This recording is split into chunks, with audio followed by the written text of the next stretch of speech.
Bonjour, alors dans cette vidéo on va pouvoir voir comment je fabrique des pieds pour une table, mais on va pas juste couper des pieds, des bouts de bois dans un tasseau, donc là en l'occurrence c'est un chevron de 3 mètres, parce que tout simplement les chevrons de 3 mètres ça coûte moins cher qu'un tasseau tout raboté tout prêt. Je vais faire des petits décors à la défonceuse, donc en fait je vais juste venir passer, donc pour le bas des pieds je vais faire un quart de rond, et à l'intérieur on va voir comment je vais faire, hein, je vais te passer un petit extrait de la modélisation sur SketchUp.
On va me dire pourquoi tu as modélisé sur SketchUp.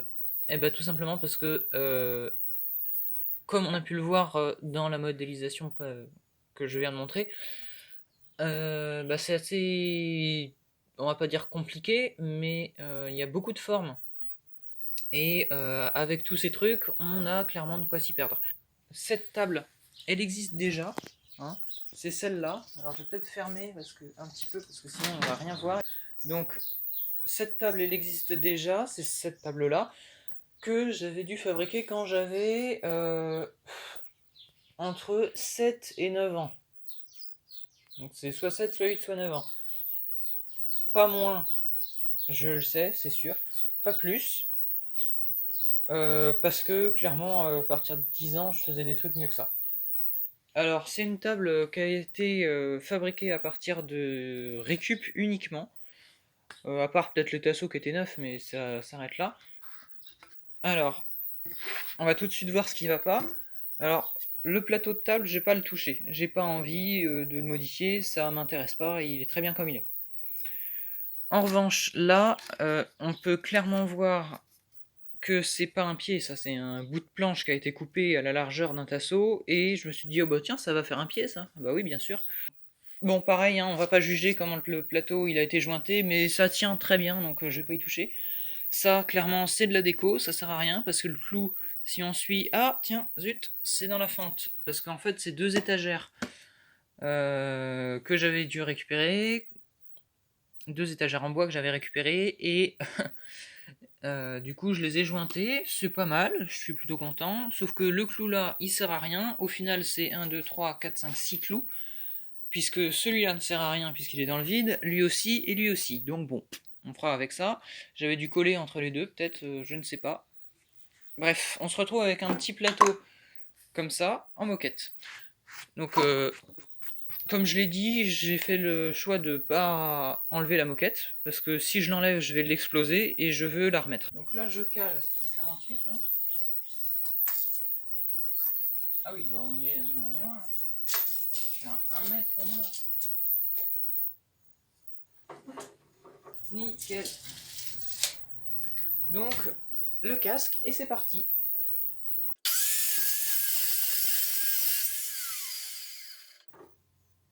On va voir si on s'est pas trompé.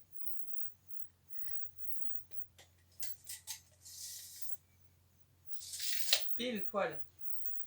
Allez, je fais les 3 autres et on se retrouve après. Eh ben voilà, ça y est. On a nos 4 morceaux. Donc tous de 48. Pile poil 48. Et ça c'est vraiment parfait. Parce que des fois, je sais pas ce que je fais, je dois être distrait, je fais 48,1, 47,9 et du coup, bah, c'est pas toujours très droit. Que là, je suis très content parce que j'ai réussi, bah, évidemment, avec une scie comme ça qu'un laser, c'est bien mieux que de faire au pif en essayant de couper droit. Voilà. Mais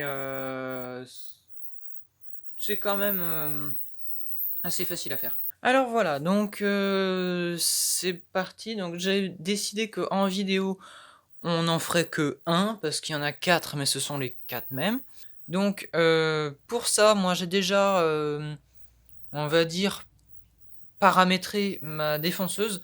J'ai fait 2-3 essais dans un bout de bois, une chute, et j'ai regardé ce qui était le plus joli en fait en termes de rainures, parce que vu qu'on va faire 2 rainures côte à côte, faut pas que ce soit trop gros, parce que sinon ça va faire vraiment énorme, alors que le pied il fait pas 25 cm, il en fait que 5. Donc si on fait 2 gros traits de 1 cm, ça risque d'être un peu trop voyant et un peu trop moche. Donc j'ai fait un essai, je trouve ça pas mal, donc je te dirai à peu près la profondeur, je te dirai quelle fraise j'ai utilisé. Pas de souci là-dessus, on va d'abord faire la réalisation et je te montrerai après parce que j'ai pas envie de la démonter, parce que tout est déjà réglé. Donc c'est parti, on met des serre-joints à droite à gauche, et évidemment avant on détermine donc à partir de où ça va commencer. Donc moi je sais que ce sera à 8 cm de chaque bord. Je mettrai peut-être le plan, j'essaierai sur un Google Drive de mettre le plan dans la description. Je sais pas comment on fait ça, je vais essayer de voir, mais si ça y est pas le jour où sort la vidéo, faut pas s'inquiéter, ce sera probablement fait, on va dire dans le mois qui suit. Donc pour ça, on va juste se mettre donc sur le chevron, et puis bah tracer un petit trait ici, un autre là. Donc je vais venir caler ça au moins à un endroit et le plus loin possible, parce que sinon ça va me gêner avec la défonceuse. Là c'est parti, donc défonceuse comme on pourrait l'utiliser d'habitude.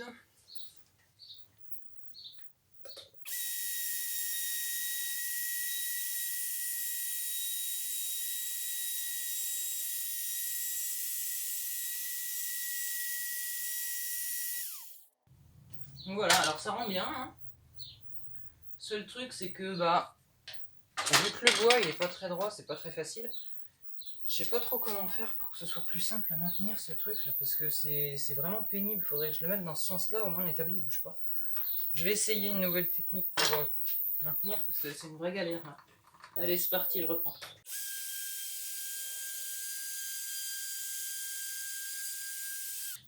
Bah alors, c'est plutôt pas mal ça. Donc on a fait notre première rainure, qui je trouve rend très bien. Après, comme d'habitude, hein, la défonceuse en elle-même, elle joue un rôle, mais moindre par rapport à la qualité de la fraise. Bon, je vais pas dire que j'ai des fraises de très haute qualité non plus, mais bon, c'est sûr que ce coffret de fraises là, il a coûté bien plus cher que le coffret à 8 € premier prix chez Leroy Merlin. C'est une certitude, mais on a une qualité quand même assez grande derrière qui permet de réaliser de très belles choses. Et donc voilà, donc on a nos 2 rainures. Donc je vais décrocher le bout de bois. Donc voilà. Donc là on a nos 2 rainures en V qui sont plus arrondies, mais c'est pas gênant. Voilà, des zooms, voilà. Et donc voilà, donc il me reste ça à faire sur les 3 autres faces et sur les 3 autres pieds. Je vais faire tous mes pieds pour ces rainures là, comme ça je défais pas ce réglage là et ce sera le même partout. Et ensuite on fera tous les angles à casser et ensuite tous les quarts de rond pour le bas des pieds. Alors voilà, donc maintenant que J'ai fini de tout faire, donc j'ai fait mes 4 pieds. Donc tous dans le même style, hein, avec les 2 rainures là à chaque fois. Donc on va se concentrer toujours sur le même, hein, donc sur celui qu'on avait vu en premier, donc c'était cette face-là qu'on avait fait ensemble de mémoire. Donc on va le continuer. Donc j'ai trouvé une meilleure technique que le serre-joint plaqué comme ça. Vu que j'ai un étau assez large ici, bah, je l'utilise en fait. Et donc je le mets à peu près bien.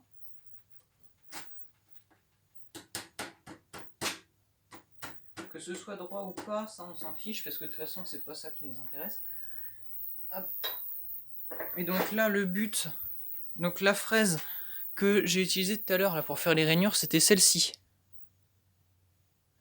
Donc c'est une fraise pointue.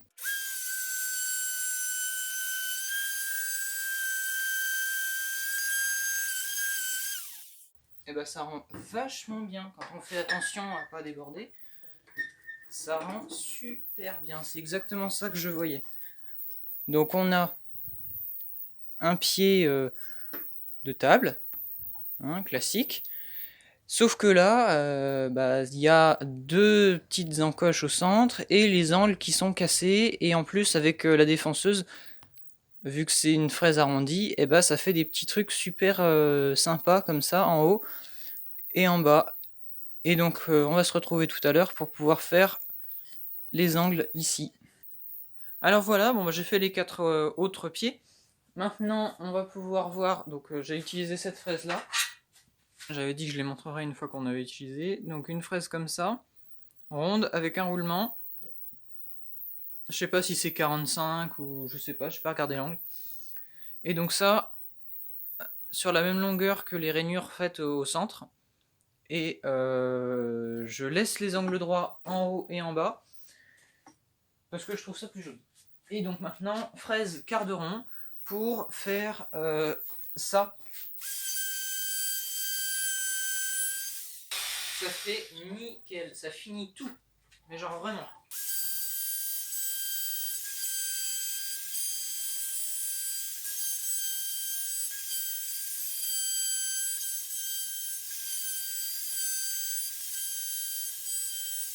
Voilà, et là ça fait des pieds qui sont vraiment mais lisses. Et vraiment, ne pas faire ça alors qu'on a une défonceuse, sauf si on veut des angles droits évidemment, hein. Mais ne pas faire ça alors qu'on a une défonceuse, c'est vraiment dommage parce que ça fait vraiment la finition quoi. Donc je fais les 3 autres et on se retrouve à la fin pour tout poncer et puis après pour tout poser. Alors voilà, donc on peut le voir, les pieds sont terminés. Donc on a bien les quarts de rond, l'angle est cassé, les quarts de rond, les rainures au centre, voilà, donc ils sont tous faits de la même manière. On va pouvoir... Ouh, il est retenu. On va pouvoir les poncer maintenant. Donc je vais poncer juste là, dessus, donc que ça, hein. Je vais pas peut-être un petit peu les découpes d'angle. Et encore, je vais pas trop m'attarder dessus parce que c'est à la défonceuse, donc ça fait presque comme un rabot la défonceuse en fait. Ça, c'est calé. Maintenant, on prend la ponceuse, on la branche, on met le grain moyen, hein, pas fin, pas gros, mais il faut que ça enlève et en même temps que ça fasse une finition, parce que j'ai pas envie de faire en plusieurs passages, enfin plusieurs grains. Alors c'est parti, donc je l'ai préparé au grain 120. Hein.